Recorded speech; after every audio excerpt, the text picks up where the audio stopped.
Showcasing local talent, professionals, and everyday people making Salt Lake City what it is today. It's time for another episode of the I Am Salt Lake podcast. All right, I want to welcome you out today to episode 213 of I Am Salt Lake podcast. My name's Chris Hollifield. I am your host. Welcome to the show, everybody. Thank you so much for joining me as I continue this journey through Salt Lake City, chatting with locals, finding out their story, finding out what they're up to, finding out what they're doing to make Salt Lake City a better place to live. Today on the show, I sit down with local Salt Lake City stand-up comedian Mac Arthur.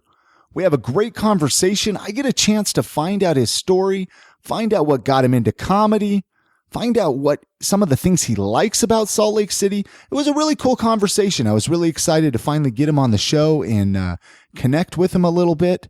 But before I do get into that conversation, I want to mention the show sponsor, Oleo Skin and Beard. You could check them out online at oleoskin.com. They are making all kinds of cool beard oils, skin balms, beard balms, all kinds of cool stuff. Great local company from Salt Lake City.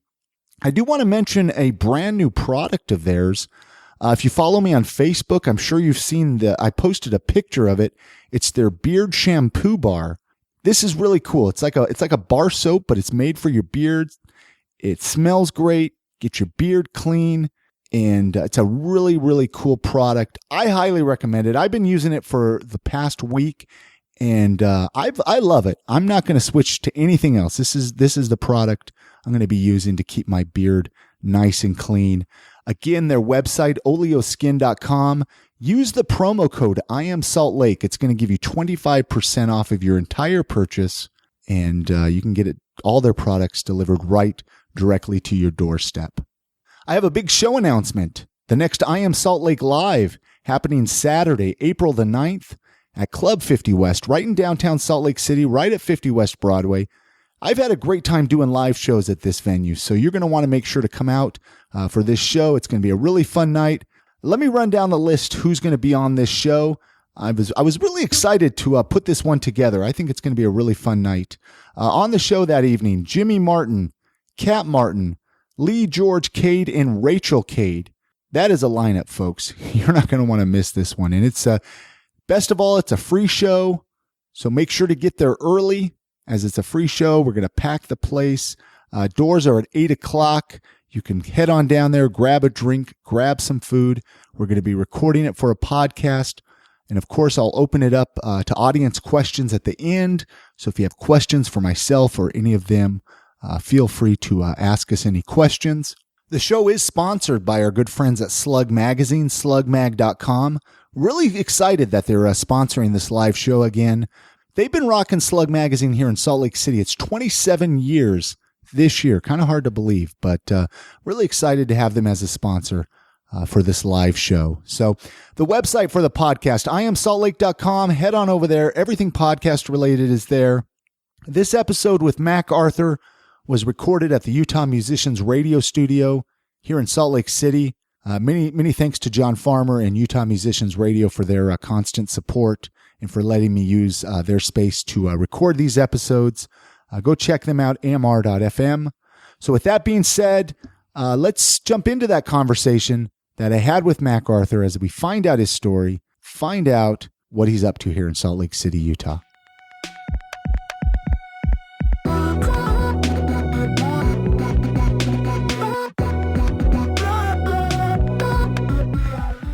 I've listened to, I think, every single comedian on your podcast. I don't listen to other people. I'm pretty bad at that.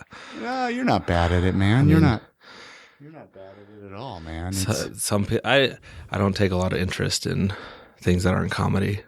Is that selfish? Is that selfish in that way? No, man, not at all. Not at all. This is great. I'm just testing out the volumes and I think we're good to go. I have a question for you. All right. Right off the bat. Yes. Say you were to meet somebody on the street and you had to describe yourself in 5 words. 5 words. How would Mac Arthur describe himself in 5 words? Fat, low self-esteem. Funny. Is self-esteem, how many words is that? It's Fat's to low self-esteem, funny. That's 5 words, I think, right? Sure. All right. I don't.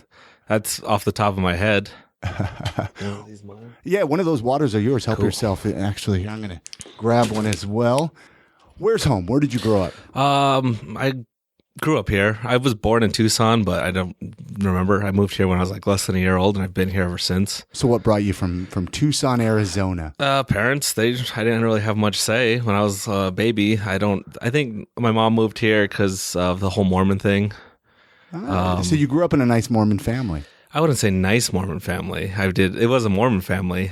They are nice, but not the like stereotypical Mormon family. It's it slowly devolved into some weird. My mom is more Mormon and spiritual than most people. Sure. And my dad is more like apathetic, and I'm kind of in the middle. And that's my whole family, extended family, and it's just atheists and Mormons that have found each other. It's really weird. Are you still pretty close with your family, or? I am. I mean, I visit them once a week, but like sometimes I feel guilty for not calling them more. Sure. That's how it is even myself. You know what I mean? And I'm sure you've heard me talk about it on the show. It's like my mom lives down in Utah County, and I don't get down there I should. Yeah, we still get along, so I think I'm doing all right. We still talk. Do they come out to your comedy shows at all?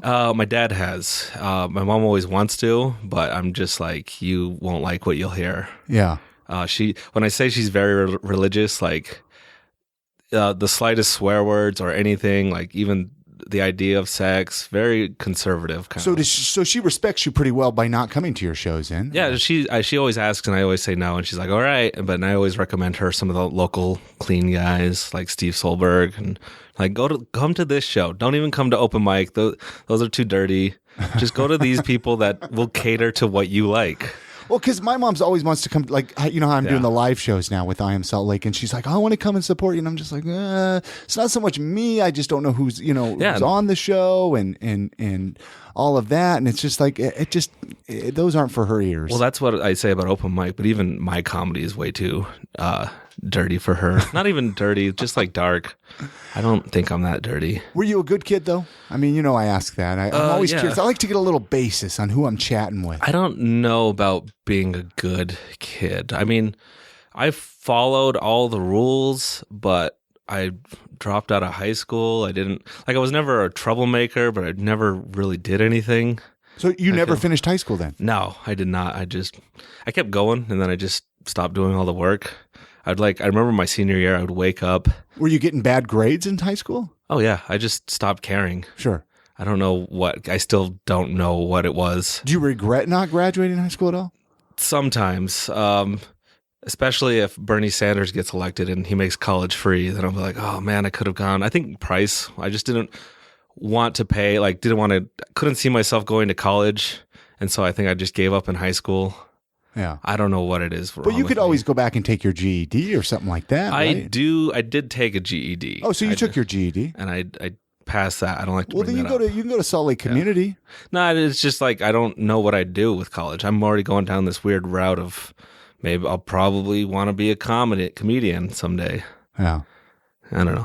Well, let's get into that. Let's get into comedy. I mean, that's obviously why I brought you here. Oh, yeah. I mean, I want to talk comedy. I want to talk about your podcast too, if that's okay. Do you need to adjust that microphone at all? I want you to be comfortable. I'm comfy. I'm not doing the podcast anymore. I don't know if you heard. No. I don't know. Should we get into that right now? If you want. Well, yeah, I guess you brought it up. So what happened to the podcast? Oh, you brought it up. You brought up podcasts. Because you were doing a podcast. Yeah, this is the second podcast I've been doing, and I really respect what you do. Like, it's a lot of work, just editing. And just like, I don't think people get how hard it is to like do all the editing and like promoting and getting like just setting up all the equipment, and then like on top of that trying to keep it interesting while it's going live. And it was a lot of work, and I wasn't getting what I wanted out of it. And I just wanted, what did you want out of it? I don't know. I think what I get, that's why I like to do comedy a lot more. I get that instant feedback of people responding. Whenever I'm on a stage, I always feel like when people come up to me after, they're like, oh, cool. And then I can talk to them, add them on face. I think I just want followers. I just want attention. Yeah. Well, but podcasting is great for comedians. Man, it's a great outlet for people to hear your voice, for even to promote shows, to I don't know. I mean, but I hear you. It's a lot of work. And I mean, you were doing it with multiple people, but were you? No, it seemed like you kind of had a lot of the responsibility. I mean, you had all the gear and I had all the gear. I'm trying to hand it off to them right now. So it'll probably still be going. But you're just not part of it. But I'm just I got burned out of podcasts. And like I said, it was the second one I was doing. What was the first one you did? I started one with Eileen Dobbins, another comic, back in a couple. Sure, yeah. Eileen's been on the show, man. I've chatted with her. And that one, it was kind of the same feelings. I didn't like where I wanted it to go one way and then other people took it another way. So maybe I should do it by myself. Well, complete control. I don't know. I mean, doing a podcast, I've tried to bring co-hosts on here, and it's tough. It's tough to arrange schedules. It's tough to align thoughts if you're not both on the same page. Exactly. Plus, I kind of like what I have going on here with a kind of a one-on-one conversation. It's tough sometimes when I bring bands in here or a lot of people and, kind of keep everybody on the same page. Yeah, the more people involved, the harder everything gets. Just sure. So are you selling your podcasting gear then? If people are, do you want to buy some? Do you need some extra stuff, mics? Nah. I think all your stuff is better than anything I ever did. Yeah, I mean, I have what I need right now, I think, and you can always get like 8 or 9 microphones in here, just in case. Yeah, so I don't know. I haven't left it completely. Sure. I know how to do it, but yeah. Well, I took a break for 6 months from I Am Salt Lake for about a little over a year ago. So. No, man, it's cool. It's cool. We don't have to talk podcasting if it's a source. No, this is a podcast. It's more interesting than comedy. Do you listen to podcasts? Oh, yeah. I work at a machine shop, and I'm especially, I can listen to podcasts 6 to 8 hours a day sometimes. So you just kind of always keep them going, maybe? Yeah, I have... Do you want to hear some of my favorites? I love recommendations. Right man. Now, Your Mom's House, Tom Segura's podcast. Oh, that's a good one. It slays me. I'm about 5 episodes behind on that one. Oh, really? But that's a great show, man. Then, I hop around with This American Life is another one I really like. Obviously, I Am Salt Lake. I listen to all the comedians. Sorry, other people. I need to get better about that. I like some of the local ones. Like Guy Seidel's podcast is really good. Yeah, Dirt Pod for people listening. Dirt Pod, yeah. I think I was comparing myself to you guys, and that's kind of why I wanted to quit a little too. I don't know. I just get weird about stuff like that. And so comedy is one of those things where I somehow haven't quit that yet. I'm a quitter, I feel like. Well, so tell some more podcasts, and then I want to get into comedy because you mentioned not being a quitter, and I want to touch on that. No, I am a quitter. But you're not with comedy, though. Not. And that's give me a couple other podcasts. Some of the comedian ones: Ari Shaffir's Skeptic Tank, the Jim Florentine's Comedy Metal Midgets. I'm not familiar with that. Jim Florentine's is really funny if you just are a cynical person like me. Every podcast he just picks a topic and shits on it for half an hour, just awful Facebook posts or bad t-shirts or bumper stickers, just all those things that bother you, those little stupid things, and he just takes it and destroys it for 30 minutes to an hour. What else? So you listen to non-comedy podcasts? Oh yeah, I listen to everything, and it's weird what sticks with me and what doesn't. So give me a non-comedy podcast you listen to. The Freakonomics podcast. See, and I've never listened to that. That's on my list to check out, download, and all of that. But I subscribe to so many. Yeah, there's way too many, and that's what's nice about them. What else? Tim Ferriss, I've listened to the 4-Hour Work Week. Yeah, he does that. But there was who was on it recently? He's got some crazy people on his show. The Jamie Foxx one was really inspiring. That's what I just listened to, but I haven't gotten to it because there's such a backlog of other podcasts. Sure, man.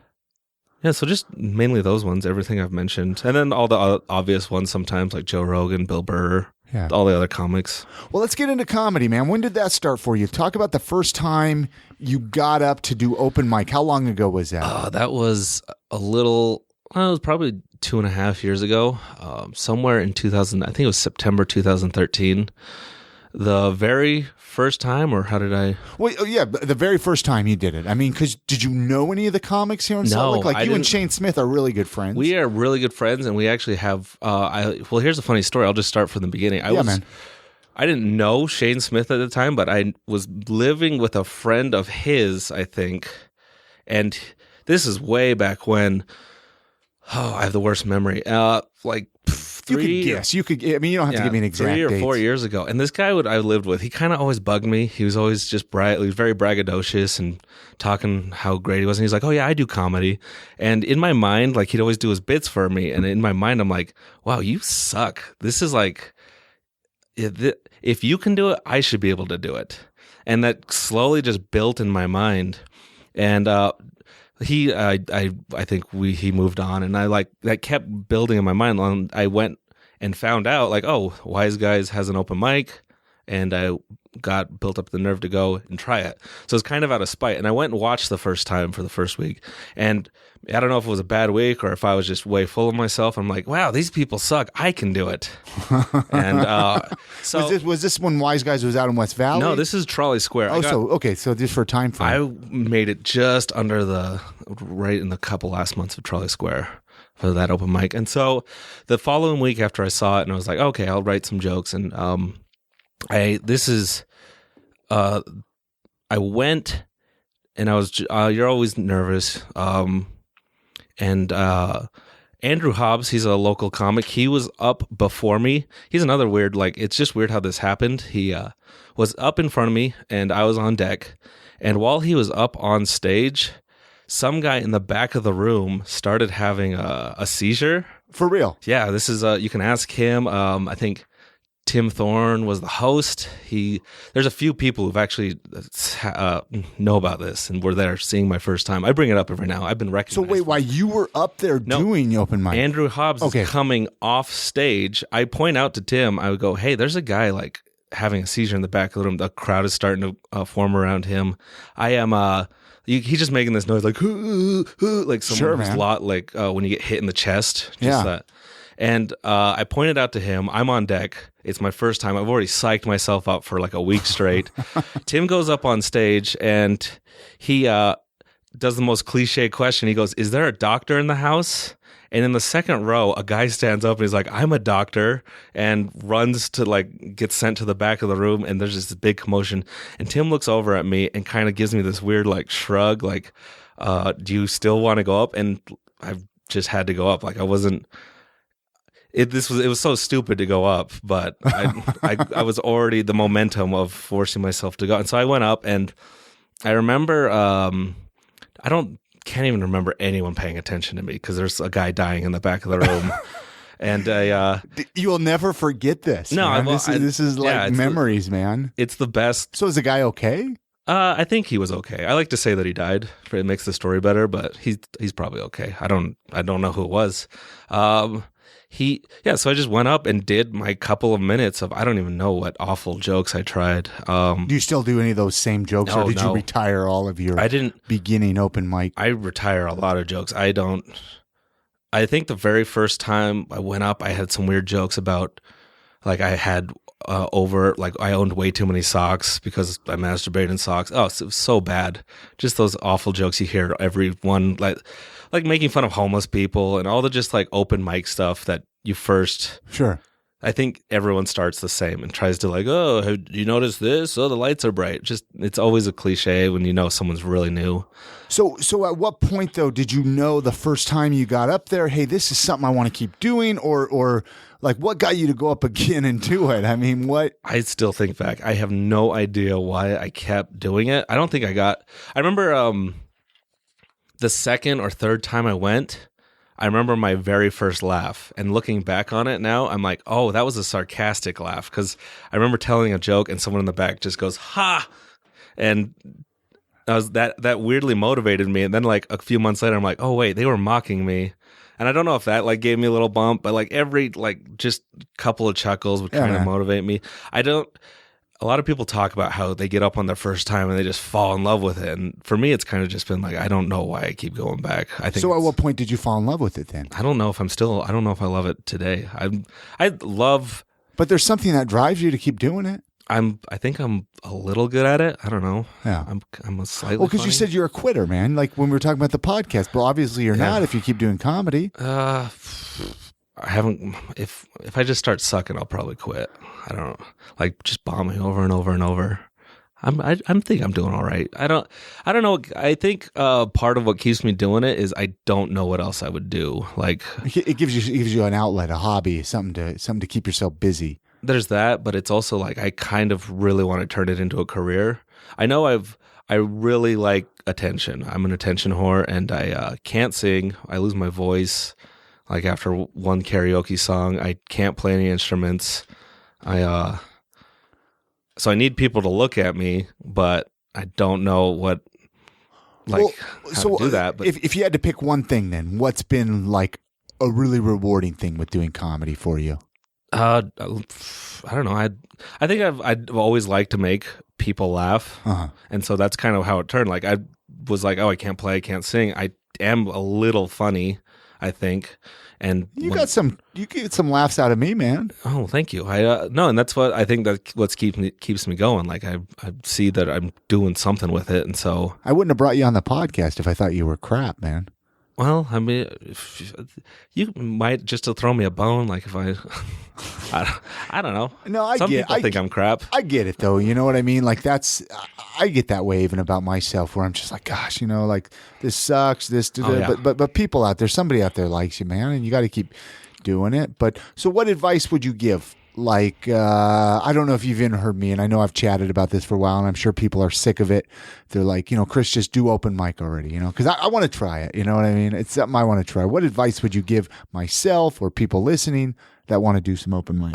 My advice to anyone that wants to try it like you, just do it. Don't worry about material. Like I went up with the worst material. Everyone gets really in their head about wanting to be good right out the gate. And I think you just got to go up and get used to it. Yeah, you got to write a few jokes. You got to write a joke. Even do that. Like I see people who have written one joke and go up and try it, and you don't have to use all your time when you go up there. Because do you think maybe that's the biggest mistake people use? Is they're like, oh, I have 2 minutes or I have 3 minutes. I have to fill that entire 3 minutes up. That, and then they even go longer. I mean, I think the biggest mistake is getting too into their head about it. You just got to go up and do it. I think that's I think that's where part of my me getting a little better at it slowly is just even when I don't want to go, I go, especially to the Wise Guys mic, because there's just a big crowd of people. Mm-hmm. Even if you're telling the same joke, like you should always work on new material, but sometimes just getting up and telling the same jokes and getting comfortable on stage in front of people. Like I remember for the longest time, I still get nervous going up, but for the longest time, it was just my heart was beating out of my chest. I was so awful. And then the more you do it, the easier it gets. Sure. So it's just do it. So would that be your advice, like for people that have a little bit of stage fright? Just keep doing it. Just keep going at it. Do you do the whole like imagining people are naked thing? No, it's there's no other advice than get up on stage. Yeah, it's a do or die kind of thing. Like I don't have any other advice than that because nothing really worked for me other than every week I would get just a tiny bit better. Yeah. And so, how much material do you have? I mean, how long have you done? Like, you haven't done like obviously a full hour yet. No, I'm nowhere near full hour. I get in arguments with a lot of local people about like, oh, they try and brag up their time. I have 10 pretty good minutes. Yeah, I have 15 all right minutes. I could stretch to 20 with like just weird filler. You work the crowd a little bit, and so. Like a lot of people will be like, "Oh, I can do 30," and it's like, "Well, how good of a 30?" And so that's how I sell myself. Like I have a pretty good 10 minutes, and for a kind of a bar crowd. Like if I get up in front of a clean crowd, they're probably not going to like me. Do you have any desire to be a clean comic, or is that kind of your thing? Like, I want to be just filth. No, I've never actually tried to be filthy or dirty. Like I don't swear a lot on stage. I think I have one joke where I just got into the habit of using the F word. Yeah, I can say fuck, right?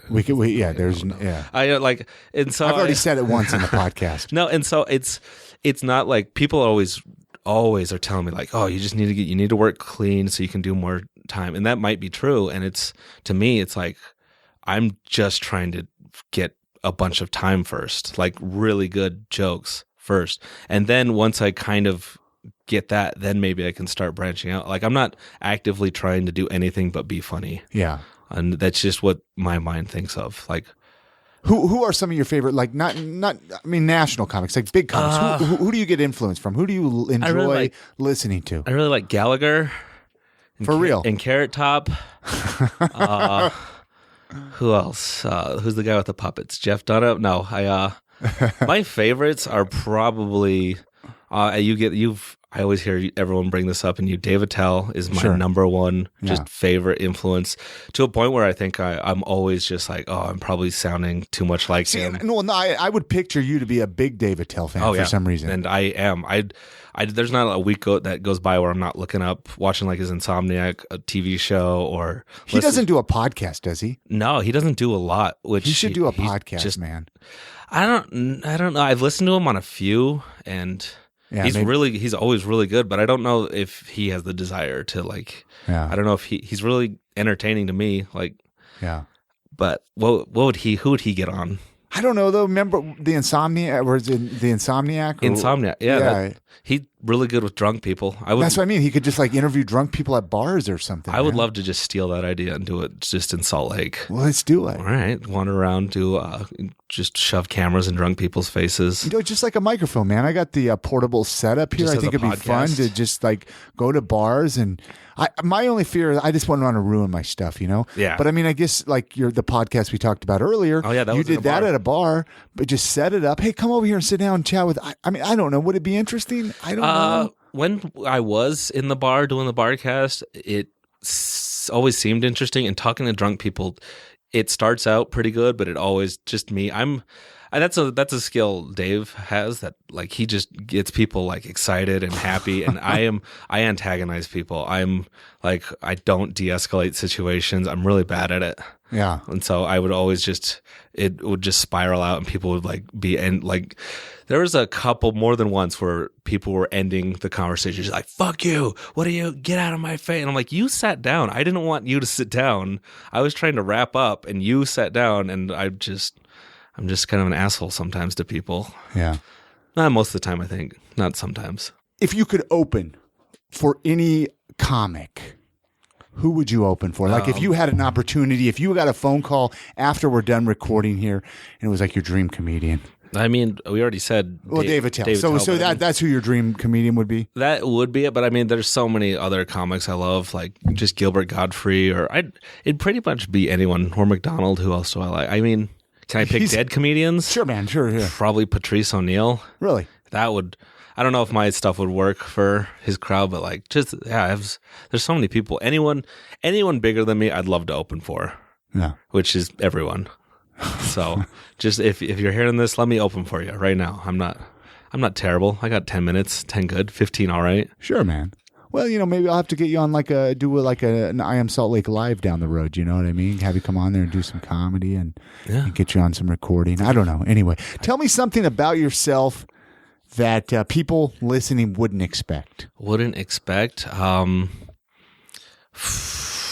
are you pretty open book? I'm the most open book. I don't have anything to hide. Like, I think the best comedians, like a lot of the ones I like, you just can't. You have to be truthful.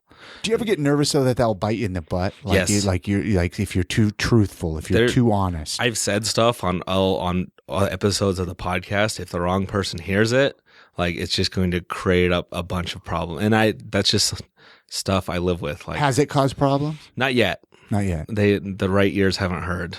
Like, I just worry about stuff getting back to, work or family or I don't know, other comics. I hear you. Maybe. Are you a worrier?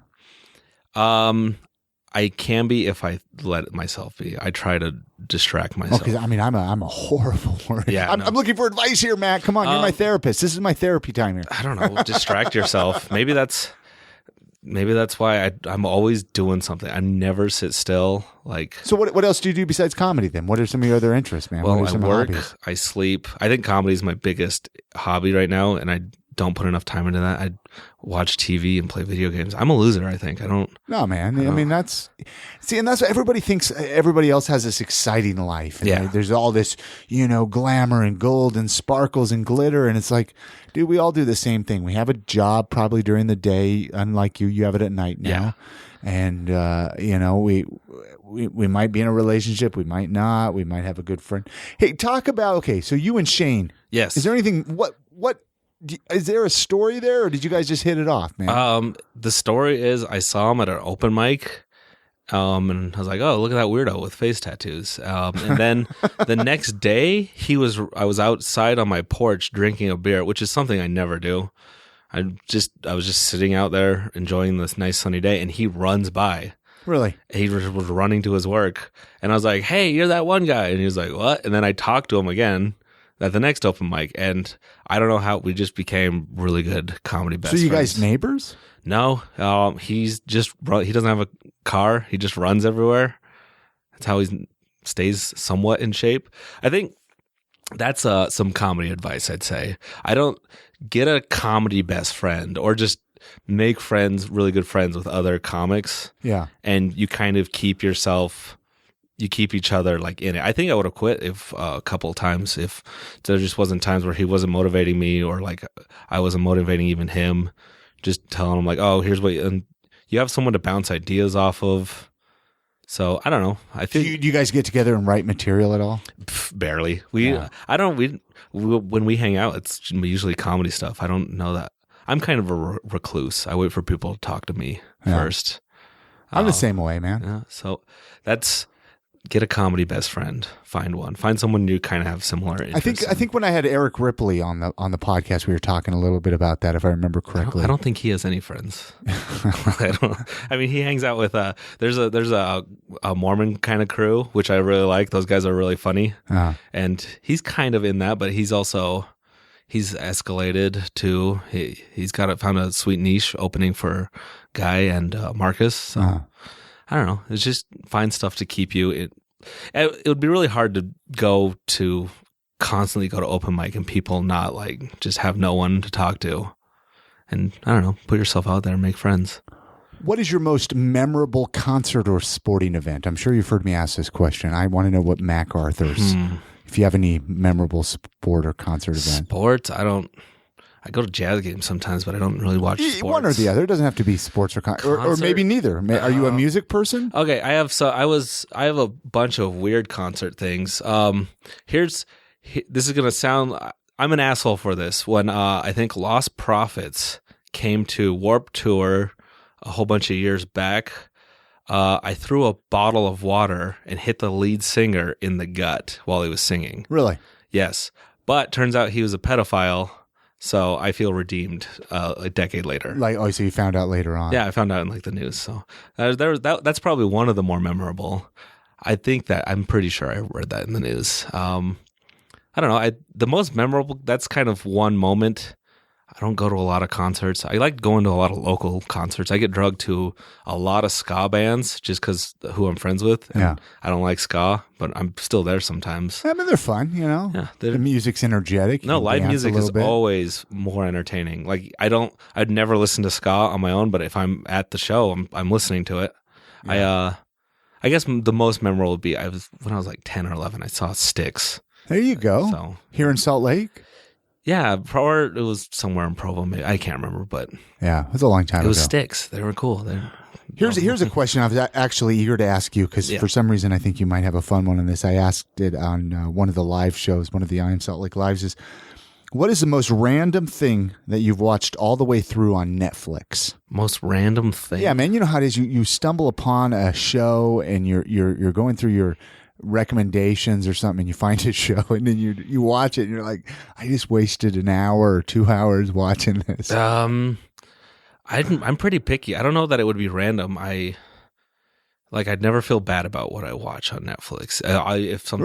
If something I don't like, I'll turn it off in the first 5 or 10 minutes. See, and I wouldn't expect this from you for some reason. No, I'm a quitter. I'm just like, nah, I'll find something else.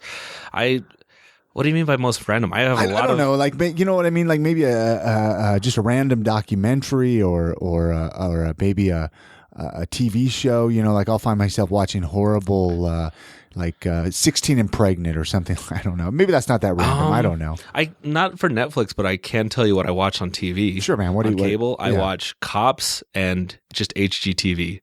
I switch back and forth between those two. Really? Those are your TV shows. Yeah, a lot of people hate Cops. I grew up in the trailer park, and it just kind of like makes you feel at home. It's that nostalgia of seeing people like my old neighbors just getting arrested. And I try to watch it with people, and everyone I try and watch it with just feels really bad. And I used to watch like 15 years ago. I'd watch that show. It's still, you know what I mean? There's still new episodes. It's the longest running reality TV show. So I always feel bad for people getting arrested, but it's like, maybe you shouldn't have ran with drugs in your pocket. Maybe you shouldn't have been speeding with drugs in your pocket. It's always drugs. Everything's always drugs related. Have you ever seen a Cops in Salt Lake? Like, I've never seen a Cops in Salt Lake. In all the episodes of Cops I've ever watched, you never see a Cops in Salt Lake. No, I don't think I have. Yeah, I figured if you watched it as much as you say you have, maybe you saw an episode. I mean, there has to be some, and something would have happened here, but I haven't really paid attention. Have you ever done a drive along with a cop? No. I do remember when I was in the Boy Scouts, we went to night court, and that was really fun. People with warrants getting arrested, like they didn't know they had warrants, just arguing with judges. I think being in court is fun, except for when I was going through it the one time.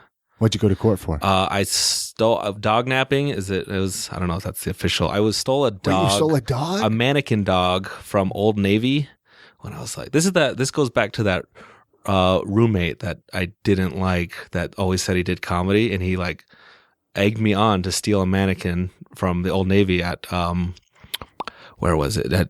Down at the Gateway. Yeah. And so I walked in and grabbed it, and then walked out with it, and then when it was time to get away, the getaway driver was like, no. And so I deserved it. I got caught. The mall cops rolled up, and they're like, did you steal that dog? And it's sitting on my lap. And I'm like, yeah. And so I went. So did they arrest you? Yeah. They detained me, and then the cops came and arrested me. The mall cops, the actual cops, the jail, everyone was laughing at me. It was a pretty fun time.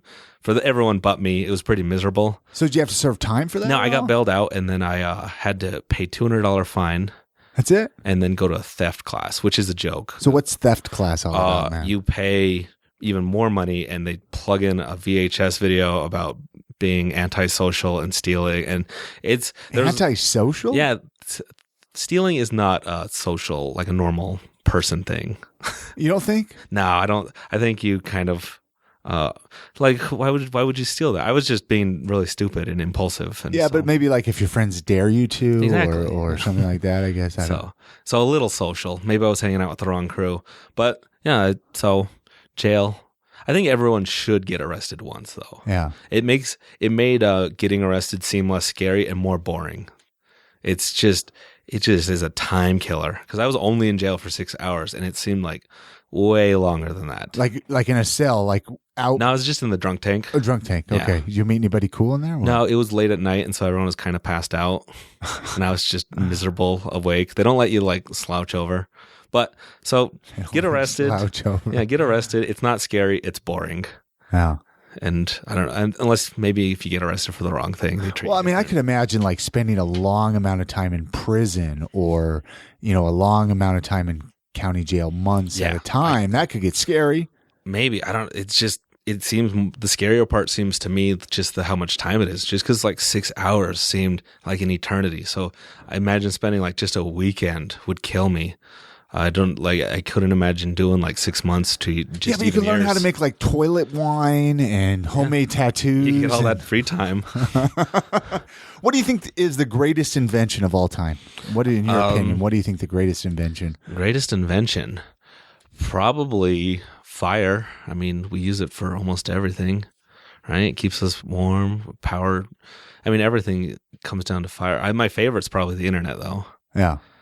Do you spend a lot of time on the internet? I'd spend a lot of time just browsing YouTube videos and image boards and looking at like just on Twitter, Instagram. I'm on I think almost every single social media, most of them as a joke, but just I waste every second of every day just on my phone. What's your so if you're on all those social, do you have like a favorite social media site? I do, not a favorite. I jump from a bunch.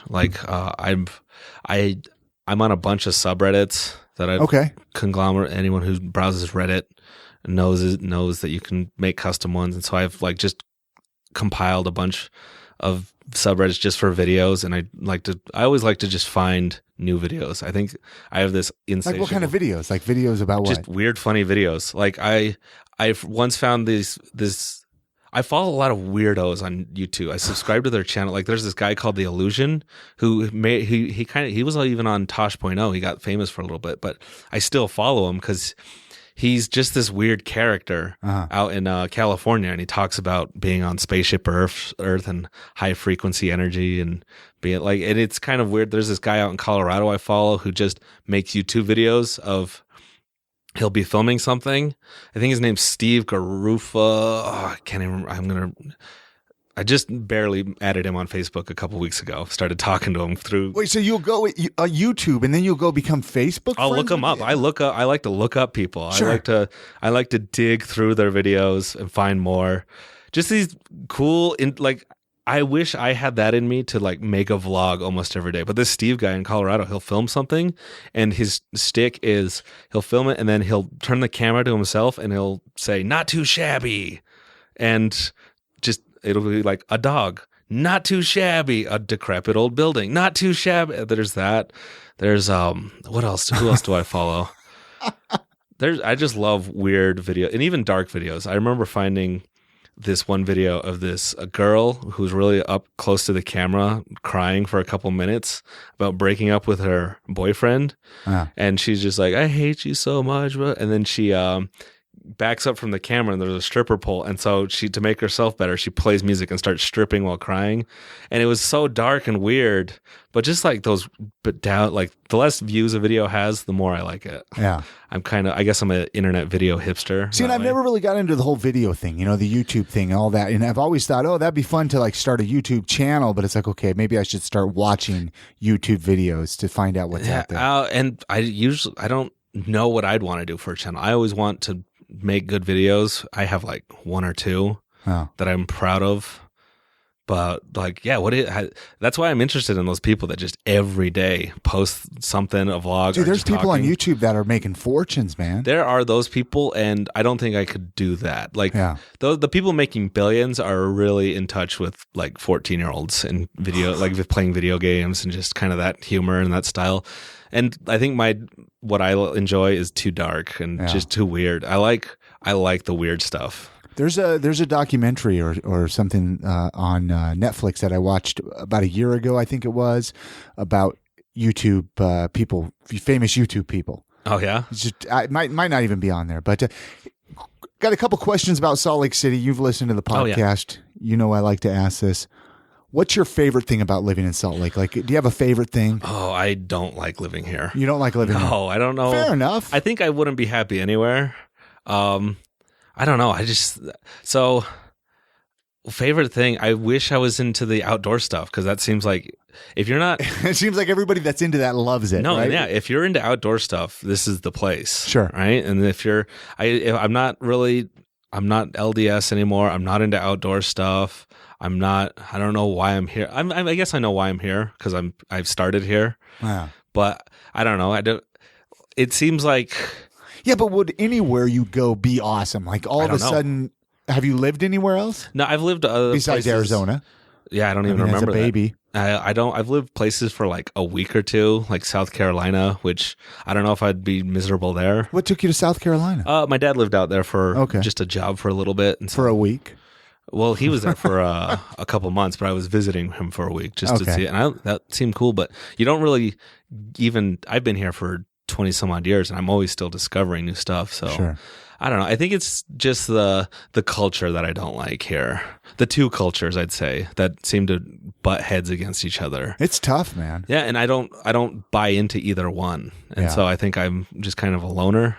Like I don't really hate either culture, either side. Like I get along with Mormons and I get along with beer drinkers and it just seems like there's like almost, I don't know. I don't know what it is that I can't seem to like this place, but that's probably on me. Like I don't blame the city.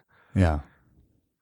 Yeah. Is there one thing though? I mean, I'm sure you've heard me ask this question. You know, like if somebody was visiting, is there like something you would say, go check this out? Yeah, there's tons of stuff. What would you recommend? What would you recommend? I would recommend. Has anyone ever said go check out Gilgal Gardens? They might not have, but that is definitely on one of my recommendations. Because if you're it's usually like if you're here for one day. I think Sure. Like go see the weird stuff. Go see Temple Square. Like that's you have to experience it. Yeah, man. go take some acid and walk around Temple Square and like just see that stuff. I mean, we got stuff. You can see mountains and lots of other places, but where else are you going to see like all that weird, cool like architecture and just that weird history? Go walk around the church museum. That stuff's cool. Yeah. I don't know. Go float in the Salt Lake. If it's summertime. Have you ever done that? I think I did when I was in high school. It was a while ago. Dude, that lake stinks though, man. It stinks, but you can take a shower after. I mean, it's cool to just like be so buoyant. Yeah. What other? I'd say do stuff that you can't do anywhere else. Yeah. Maybe if the Bonneville Salt Flats are having their races, go out there. Yeah. That's you always gotta. I always miss that. I wanted to go check that out sometime. But what about favorite local eating spots? Man? Oh, I have a lot. I have a lot of favorite. Breakfast, Ogie's out in West Valley. You know what? I drove by there about a week ago, and I who was I with? I was with Chrissy, and I said, "Hey, we should go there and eat breakfast." You should if you get there before 9:00. Yeah. After if you get there at 10, you're gonna be waiting. You're gonna be standing. It's a pretty popular spot, huh? It gets packed. It is good. I don't know why people go to Denny's and IHOP and stuff when there are really good local places like that. So go there early. I've been there at 5 a.m, and that's perfect. Like for lunch, I really like the Grinders 13. There's the one on State Street. Okay, yeah. There's one on West Valley. I don't know exactly where. There's two of those. What else do I really like? There was my favorite is Busy Bee. You know, okay, I had a burger there one time. It was not very good. Which burger did you have? It was like a garlic burger. This was a few years ago. I can't believe that because everyone on this podcast always says, or maybe it might be me. It might be me bragging about burgers, right? Lucky 13, right? I'm kind of like Ogie's is kind of like a grungy place. Lucky 13 is kind of like the cool, grungy burger joint, and I think Busy Bee is even grungier. No, Busy Bee is the real deal. It's cash only. I don't know what their operating hours are on. I will show up on random days and they'll just be closed. I don't get what's going on there, but I think it's just here's my problem with a lot of burger places. Like I always ask when someone recommends me a burger place, like if they have a blue cheese or garlic burger, which a lot of places do. I always say how garlicky or blue cheesy is it? And they'll be like, oh, it's so, and I'm like, no, is it going to punch me in the face with like that much? And they're like, no, yeah, it is. And I always go and I'm always disappointed. It's just I want that much flavor. I'm over the top with a lot of things. I love it though, man. I want fully automatic weapons. I want an 800 horsepower car. I just want over the top with a lot of stuff, and I want the blue cheese and the garlic to just kick me in the nuts. Yeah. And that's the first burger place. Like Busy Bee is like that. When you get enough blue cheese, it's overpowering, and I love it. So that's just. I mean, if you don't like it, then don't go there. If you want to go somewhere else, that's a little more reserved, but cash only. That's one other place. I don't know. I think there's. What about favorite dive bar? Do you have a favorite dive bar? I mean, you're a beer drinker. Yeah, I drink beer. What do you mean about dive bar? Because there's I don't know, just a good bar to hang out, man. My favorite, because I've been to dive bars. Sure. My favorite bar, my home bar, is the Republican. I've been there a few times. I just like that. It never gets too packed. You can always have a conversation, and that's what I like to do at bars. I like to talk. I'm not there to dance, or when the music's too loud. I hate bars that are like that. Sure. Excuse me. Any bar. Here's my rule on bars. Any bar that you're paying over $5 for a pint, I think you're an idiot if you're doing that. I don't. Well, it gets too expensive, man. You can't go to a bar. You just want to go get a drink or two. I think you're not going to a bar. You're going to an experience, like a hangout spot. And mine is, I want to drink if I'm at a bar. I could go to a club if I wanted to pay those prices. There's a lot of bars like that. But Republican is my favorite. I've actually, when I say dive, like question when people say dive, I've been in some dives. I got really drunk one night when I used to live by State Street, and I tried to walk to the Republican while already drunk to meet some friends. And there's a club called Mixed Emotions Club. If you're on State Street going south, look to the right. It's just a white brick building. Okay. There's a bus stop in front of it with a lot of homeless people kind of looking in front of it.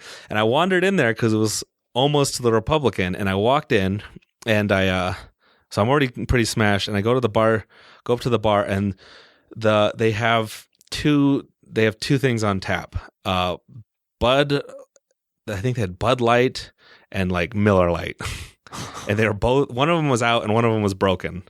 And so I'm just like, all right, give me, what do you have to really get? She's like, oh, we have Budweiser cans. I'm like, okay, give me one of those. And everyone was just like really gross looking trailer trash people in the bar, kind of like I was looking out of the corner of my eye the whole time. And she reaches down and both of her hands were bandaged. And she grabs it, and so that's what I think a dive is. Okay, you know what it is? Sure, man. So I think there's a lot of pseudo dives that I still like even around that area. I guess it's that whole area. I really like Duffy's. That's kind of like Duffy's, man. That's kind of a pseudo There's dive. been some Bill Murray sightings there, man. Oh, really? Yeah. I didn't know that. I just like their... Yeah, I've seen pictures of people with Bill Murray there, man. I need to go because he used to own the bees back, what were they, the Raptors, right? Yeah. I heard that. Yeah. Anyway, sorry. So what about the spot? The spot's right there, man. The spot I like, but I get that's kind of that's where the prices creep up a little bit, and I also get like, does it seem like a swingers hangout to you? Like I love the spot, but it always seems very. I've never felt that, man. Oh, I don't know. I just feel like I'm too young there. Everyone's wearing. It's very retro. It's cool. Like everyone's wearing like Hawaiian shirts and kind of wants to. I've never thought of it as that, but I could see why you would think that. Okay, yeah. Maybe it's just a generational thing. But I like the spot. I like all those places that I can just sit down and not be bothered. Sure, like man. having to bump into people. Sure. If I'm waiting in a line to like order for too long, I just can't do it. And I don't know, there's places like Johnny's on Second. I'm blown away every time I go there, and like I get my check and I'm just like, oh wow, really? I've only spent this much? Sure. So that's why I have that aversion to like just any more expensive places. I can't remember. I went to a bar. It might have been, I was hanging out with like people I hadn't seen since high school, and it was this whole group, and we're bar hopping, and everyone would pick up the check at each spot. And I think it was my turn, and we're headed over to Cheers to You, which I really like. But then someone's like, oh, let's go to this like vault place. And I think it's in a hotel or something. I'm like, all right, cool. It was my turn. We got like 4 martinis or something because the girl wanted. It was like $80. Yeah, no, it was $80. And I'm just like, are you kidding me? It's like, how do you afford to drink, to go out and? I mean, I've dropped that kind of change at a bar, and you're so drunk by this time that you're just like, whatever. Am I really gonna fight all my old friends? Yeah. Am I gonna make a big stink? And I'll just eat it this one time and never hang out with them again. So I don't know. That's me. I don't like. You'll see me at those places. If you want to go to those places, go to those places. You could take Mac there and buy him a drink from those places. I'll do that all day. I'll take free drinks. I don't mind. Well, let's run down the list. How can people? Is there anything else before we wrap this up? Anything else you want to mention or talk about that we didn't get a chance to talk about? I know you made notes before you came here, which I'm impressed. Oh yeah, there's a lot of stuff I wanted to talk about, but it's not that important. We can talk about it another time. Like what, man? Bring something up. Just the comedy scene. I feel like this podcast has been pretty posive, and I'm a very negative person. Well, let's get negative, man. Do you want to get negative? Well, I don't know. I mean, what do you want to shit talk or what? Maybe like I hear a lot of people always talk really well about the scene. Sure. And well about like how supportive the scene is and stuff. And I'm just my main thing I wanted to like say is I think that's not true. I think a lot of the scene is it's pretty cliquey and with just who the friends are, not like actual cliques and stuff. But I feel like when people, maybe they are outside of me, but I think when people support each other in comedy, it doesn't help it. I think you need people. What do you mean by that? What do you mean? Well, a lot of people will get off stage and I think they weren't getting laughs and they'll do bad, and someone will go up and be like, "Hey, good job, man," and it's just like, it makes me like kind of gross when. So you don't think people should get a pat on the back if they did it? No, and that's one of my things I hate. Like, really, I didn't get laughs for like the first 6 months, and no one ever told me. Like, the people I surround myself with are pretty brutal in truth. I remember telling certain people that they were really mean to me when they were like, "Yeah, I actually didn't like you for the first while," and I think that makes you get better. Like, you want that drive. And so I guess this falls into like more comedy advice. Don't like bullshit other people. Like, don't pat people in the back when they don't deserve it. And that's kind of one of my biggest issues with the comedy scene is like. So you just believe in being blunt and honest. Yeah. Man. Being blunt makes you a better person, I think, like for comedy. I mean, there's obviously not in every aspect of life. Sure, man. But to be funny, I think it's one of those things that you can't fake. And so when people are reassuring you, you kind of get in your own head. And there's a lot of comics that I see sometimes, like, they'll be like, "Oh, I had a bad set." And then people will reassure them.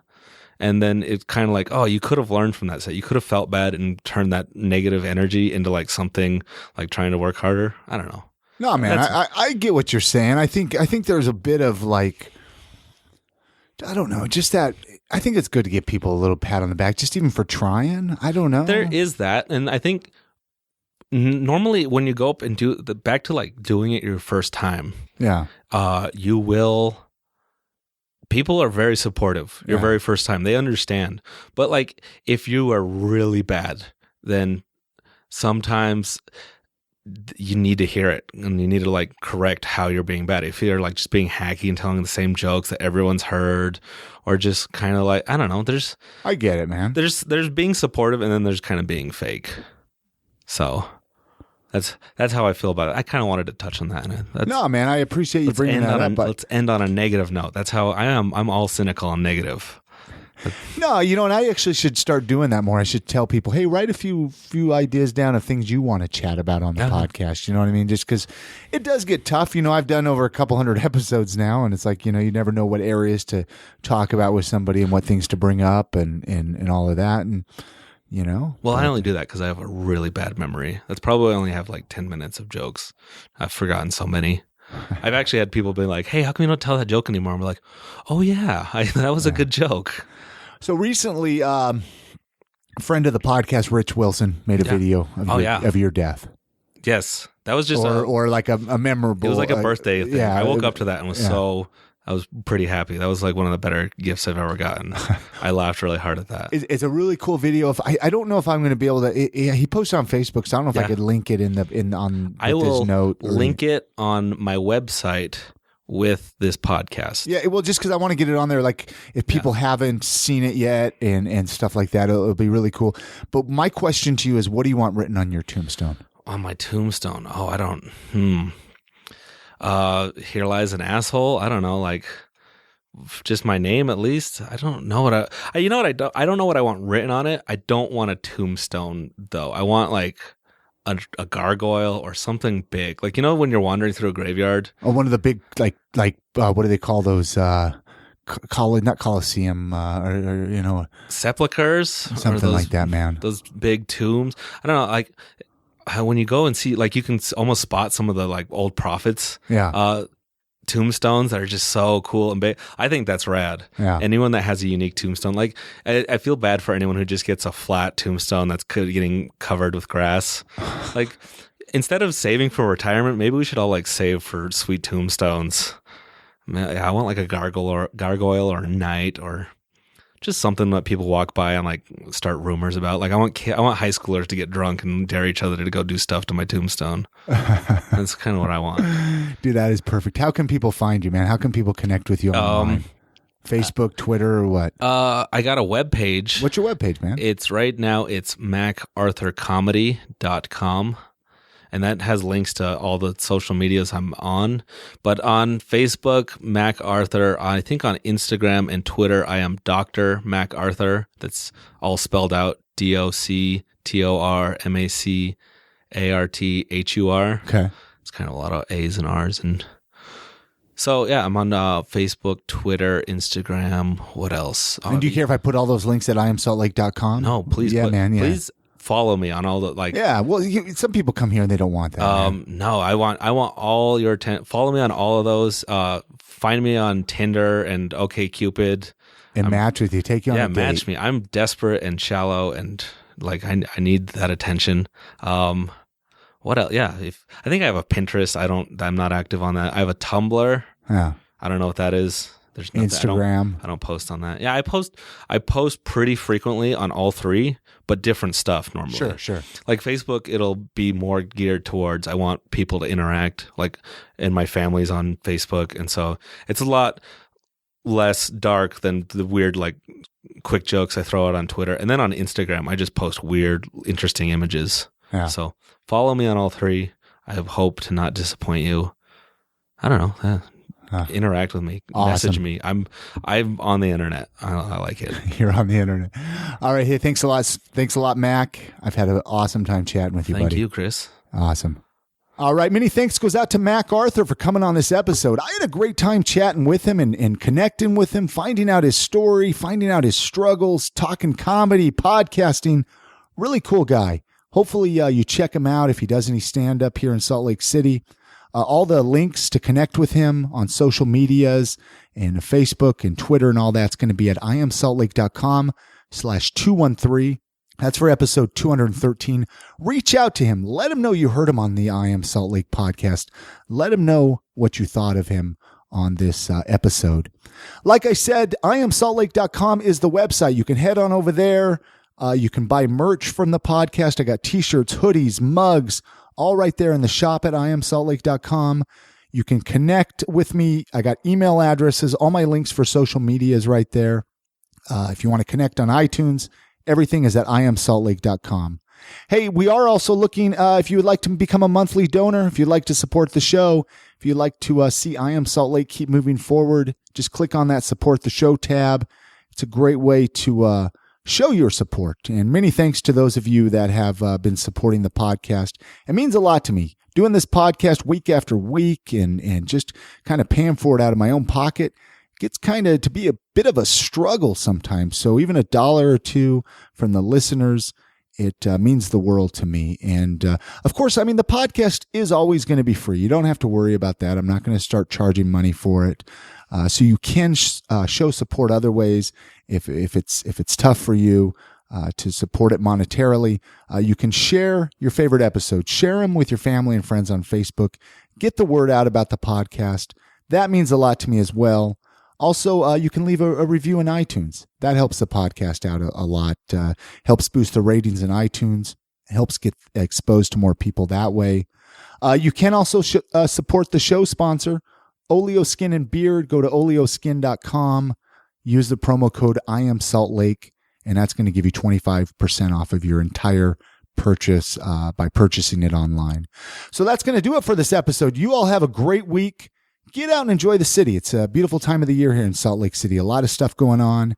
Support local, and we'll see you again next week.